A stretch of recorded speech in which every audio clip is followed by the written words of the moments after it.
বন্ধুরা good morning, কেমন আছো তোমরা সবাই? আশা করি সবাই ভালো আছো, আমিও ভালো আছি। বনিস ব্লগের একটা নতুন ভিডিওতে তোমাদের সকলকে অনেক অনেক স্বাগত জানাচ্ছি। তো আজকে হলো মঙ্গলবার আর কালকে সোমবার ছিল, বাড়িতে কাজ ছিল। তোমরা আগের ভিডিওতে দেখেছো বাড়িতে কাজ ছিল, তো সব হয়ে গেছে কমপ্লিট। আর এখন ভাই আর বোন ওরা রয়েছে, ওরা আজকে বাড়ি চলে যাবে। তা আমরা এই জাস্ট আধা ঘন্টা আগে ঘুম থেকে উঠেছি আর এখন বাজে হচ্ছে 10টা 10 5-10 মতো বাজে। তো এখন কি টিফিন করবো এই নিয়ে কথাবার্তা টিফিন চলছে আর কি, চিন্তা ভাবনা। তো চলো আজকে দিনটাকে শুরু করি, আজকে ব্লগটা শুরু করি, তোমরা দেখতে থাকো। আশা করছি আজকে ভিডিওটা তোমাদের সকলেরই খুব ভালো লাগবে। এটা হচ্ছে ক্রিসমাসের কেক, কালকে আনা হয়েছিল কিন্তু খাওয়া হয়নি। এখন সব ব্রেকফাস্টে একটু কেক খাওয়া হবে। আজকে আমরা মেরি ক্রিসমাস সেলিব্রেট করছি কেক খেয়ে। সকাল সকাল চলে এসেছে একটা পার্সেল, আর এখানে কি আছে চলো দেখাই, আমিও দেখি।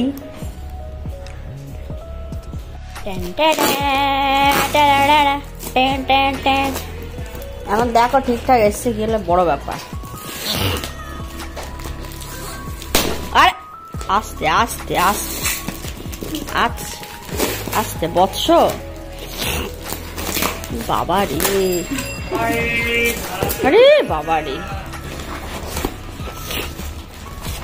মেরা জুতা হে জাপানি। এত বড় জুতো আমার পায়ে, ঠিকঠাকই এসছে না? আমি এখন পরে ট্রাই করছি একটু, খুব সুন্দর হয়েছে, দারুণ হয়েছে।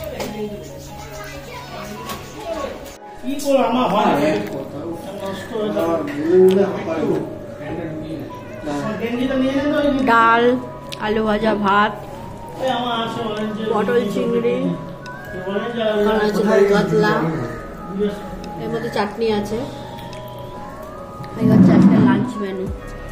এইদিকে বোন খাচ্ছে, দেখা যাচ্ছে না পেছনটা, এটা আসছে না, বোনের দিকে খাচ্ছে। আর এখানে আমার খাবার, ওদের সব খাওয়া হয়ে গেছে। টাটা।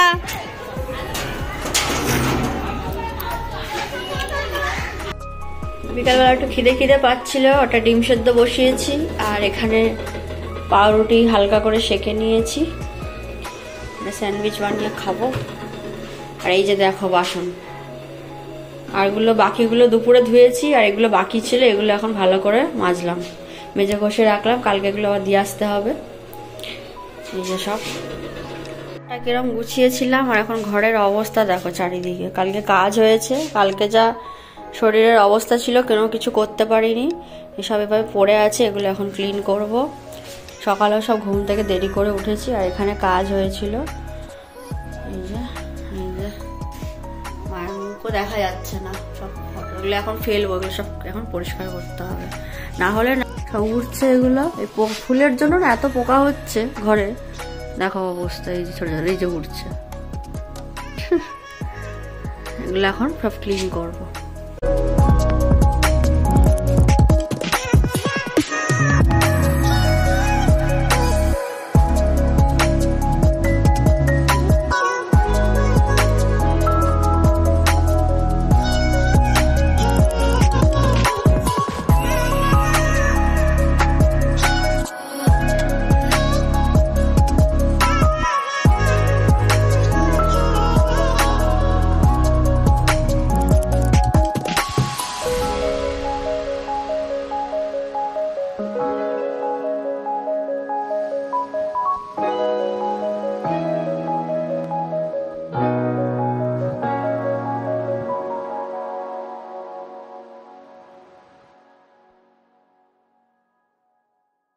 পুরে খাবার দাবার খেয়ে বাসন কুসন যা ছিল মেজে রেখেছি। আর আজকে আমরা খেয়েছি হচ্ছে এই প্লাস্টিকের প্লেটে, এটাতে খেয়েছি, কারণ যখনই ভাবলাম যে না বেকার তো বাসন এটা করে লাভ নেই, মাজতে হবে, ওই জন্য প্লেট অনেকগুলো ছিল, এগুলোই কাজ চালিয়ে দিচ্ছি। আরও আছে টুকটাক, ইচ্ছা না করলে না এইসব প্লেটে খেতে খুব মজা, বাসনটা একটু কম হয়, মাজতেও কষ্ট কম হয়। আর ওই যে প্লাস্টিকে দেখছো আলু ভাজা এখনো রয়ে গেছে।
বানাচ্ছি একটু এগ স্যান্ডউইচ। তো ডিমটা সেদ্ধ করে নিয়েছিলাম, আর এর মধ্যে দিয়ে দেবো একটু গোলমরিচ আর একটু মেয়োনিজ দিয়ে, আর এটাকে ভালো করে একটু মিক্স করে নেবো। আর দুটো রুটি ছিল, পাউরুটি, আমি খেয়াল করিনি, তো ওটা নষ্ট হয়ে যাবে বলে ভাবলাম ওটাও করে ফেলি। তো রাতে আর খাবো না, যা বানিয়ে ফেলেছি মোটামুটি আমার হয়ে যাবে, আর আবিরের জন্য একটা রেখে দেবো। তো এটা মিক্স করে নিয়েছি, আর মেয়োনিজটা পাউরুটির একটা পোর্শনে লাগাবো, আর যে সসটা আর একটা পোর্শনে। তো এইভাবে দেখো দুটো এক পিঠে হচ্ছে, একটা রুটিতে হচ্ছে তোমার সস আর একটা রুটিতে হচ্ছে মেয়োনিজ লাগিয়ে মাঝখানে মিক্সটা দিয়ে, মানে এগের যেটা বানালাম ডিমের, সেটা দিয়ে ওটাকে ভালো করে বাটার দিয়ে একটুখানি সেঁকে নেবো হালকা করে, ব্যাস তাহলে আমার স্যান্ডউইচ পুরো রেডি হয়ে যাবে।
স্যান্ডউইচ রেডি, চলো এটা এখন খাবো টিভি দেখতে দেখতে। আর আজকের ব্লগটা এখানে শেষ করছি বন্ধুরা, সবাই খুব খুব ভালো থেকো, সুস্থ থেকো, আমার ভিডিও দেখতে থেকো। আজকের মতো এইটুকুই, দেখা হবে খুব শিগগিরই আর নতুন একটা ব্লগের সঙ্গে। তো চলো টাটা, গুড নাইট।